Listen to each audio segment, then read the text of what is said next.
Chaque semaine, ça vaut le coup sur Boursorama, l'émission qui donne du sens à votre épargne. Aujourd'hui, on vous parle des métaux avec des cours qui offrent peut-être une opportunité d'achat. Bonjour Benjamin.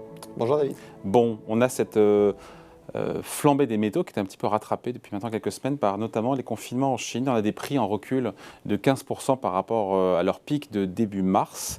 C'est comme ça qu'on explique encore une fois que les cours marquent un petit peu le pas. On parle de l'aluminium, du cuivre, du zinc, de l'étain.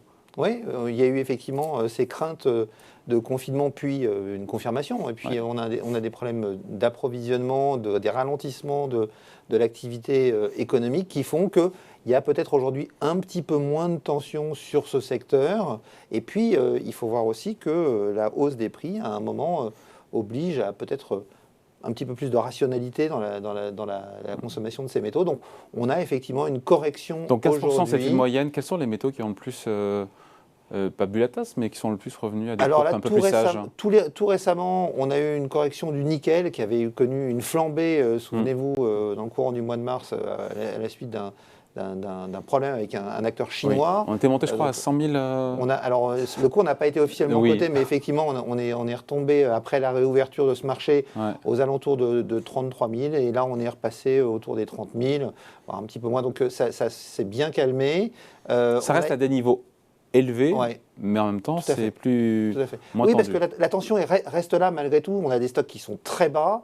Et on sent que dès que l'activité économique pourrait repartir, eh bien, on pourrait se retrouver très vite dans une situation de déficit dans un marché qui va devenir absolument central si on veut réaliser notre transition énergétique. On parle du cuivre, le cuivre qui est nécessaire pour cette transition énergétique, dont les applications sont, on le rappelle. On en a partout, le cuivre. On en a dans les éoliennes. Dans une éolienne, vous avez entre 950 kg et 5 tonnes de cuivre en fonction de la taille de l'éolienne.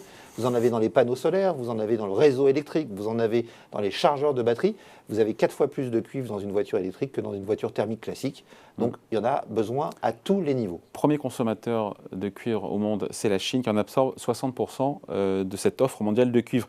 Et la Chine ralentit encore une fois à cause des confinements. Donc là, on revient, on reboucle avec le sujet de début. C'est ça. Et alors, le problème que ça pose, c'est que malgré tout, on a un besoin de voir des prix qui se maintiennent à des niveaux élevés pour pouvoir générer les investissements nécessaires dans l'outil productif. Parce que, vous le disiez, on consomme déjà aujourd'hui beaucoup de ces métaux, mais la transition énergétique, c'est le passage, on a déjà eu l'occasion d'en parler, d'une dépendance aux énergies fossiles à une dépendance aux métaux, parce qu'on ne fabrique pas de l'électricité avec du vent ou avec du soleil, mais il faut un convertisseur, et ce convertisseur, il est fait essentiellement de métaux.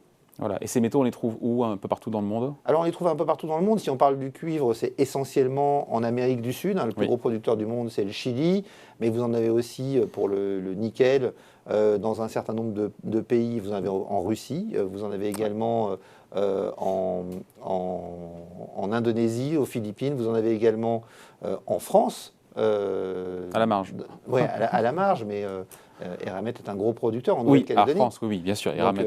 Donc effectivement, on en a un peu partout, mais ce n'est pas forcément les pays avec lesquels on a les meilleurs rapports qui sont les producteurs de ces métaux. Et ça, c'est un vrai sujet diplomatique qu'il va falloir se poser, parce qu'il va falloir qu'on développe, et il y a eu un rapport remis par Philippe Varin au début de l'année qui posait cette question et qui expliquait qu'il allait falloir développer des relations, une sécurisation de la chaîne de production si on veut pouvoir réaliser notre transition énergétique. Parce qu'elle va devoir continuer à se faire, ralentissement de la Chine ou pas, cette transition énergétique, et donc il y aura besoin de plus en plus de métaux.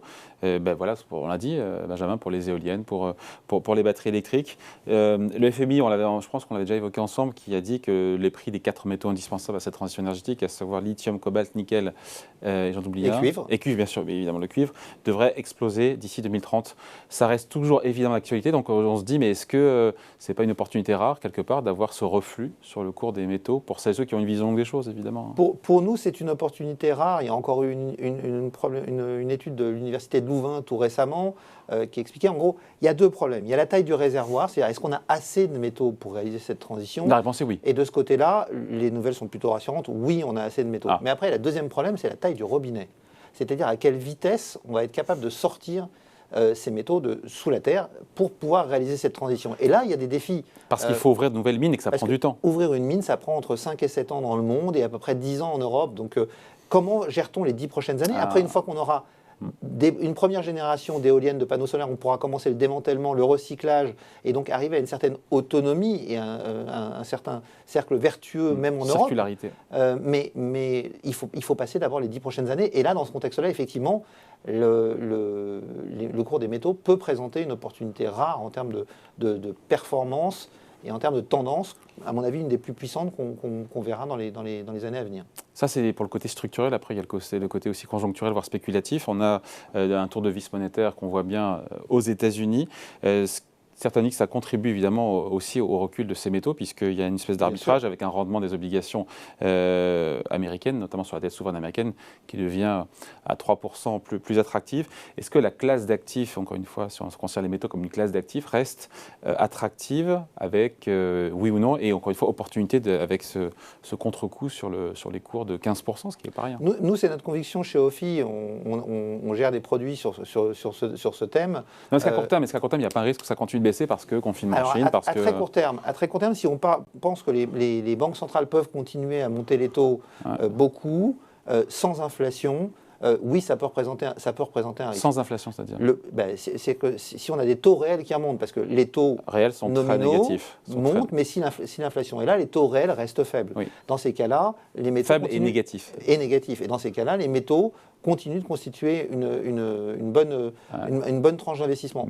À l'inverse, si on a des taux qui montent avec une inflation qui se stabilise, eh bien là, on pourrait voir les cours souffrir davantage. Mais nous, ce n'est pas notre scénario. Si vous réfléchissez, aujourd'hui, on est dans une situation où la plupart des grands États sont énormément endettés. Et si on devait voir des taux d'intérêt réels remonter, la charge de la dette que ça générerait pour ces États serait tout bonnement insupportable. Donc, notre analyse, c'est plutôt que les taux, les banques centrales devraient rester aller trop loin derrière la courbe et donc devront rester en dessous du niveau d'inflation pour garder des taux très bas de façon à pouvoir soutenir aussi les grands défis. Aujourd'hui, la transition énergétique fait que là où on investit aujourd'hui 1200 milliards de dollars par an dans le monde sur le système énergétique, l'Agence internationale à l'énergie dit d'ici 2030, il faudra investir 4200 milliards de dollars par an dans ce système énergétique. Si les taux d'intérêt sont trop élevés, la transition énergétique ne sera pas financée. Donc elles n'auront pas la main lourde et donc elles sont un peu contraintes par ces problèmes d'endettement et ces problèmes de besoin de financement. Et donc pour nous, les métaux restent aujourd'hui une classe d'actifs très intéressante sur le repli qui vient d'être observé à cause de cette remontée des taux qui fait pricer plutôt un recul de l'activité économique et donc un peu moins de besoins. Mais les besoins, on le voit sur les 10 prochaines années, sont absolument colossaux. On parle de multiplier d'ici 2050 par 35 les besoins en lithium en Europe, de multiplier par 4 la consommation de cobalt, par 2 la consommation de nickel. Il va falloir que les prix montent si on veut pouvoir mettre en place les mines nécessaires à cet approvisionnement. Allez, point de vue signé Benjamin Louvet. Merci Benjamin. Merci David. Ça vaut le coup, revient la semaine prochaine ici sur Boursorama.